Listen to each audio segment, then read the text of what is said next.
Ahojte, milí priatelia, ahoj Ujo kameraman. Dnes si ukážeme úplne jednoduché učivo a to je premena zlomku na zmiešané číslo. Zaspomíname si na 5. ročník, začiatok 5. ročníka, keď sme počítali príklady 13 deleno 5, teda delenie so zvyškom. V 13 sa 5 nachádza dvakrát a zvyšok máme 3. A toto isté premietneme do premene zlomku na zmiešané číslo.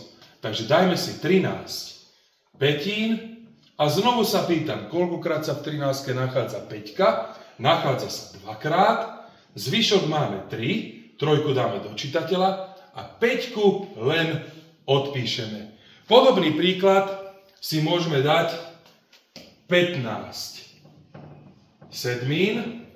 Sedmina sa nachádza v 15 dvakrát, 2x7 je 14, teda 1 máme zvyšok, jednotku dáme do čitateľa a sedmičku len odpíšeme. Decka, chce ísť niekto k tabuli? No Paťo, poď. Takže Paťo má 9 polovíc, nech sa páči. Takže najprv si zistím, koľkokrát sa nachádza dvojka v devini, nachádza sa tam 4 krát, takže štvorku si napíšem. No a keďže 4 x 2 je 8 a toto je 9, takže nám ostáva jednotka, tu si napíšem, dám zlomkovú čiaru a prepíšem dvojku a mám hotovo.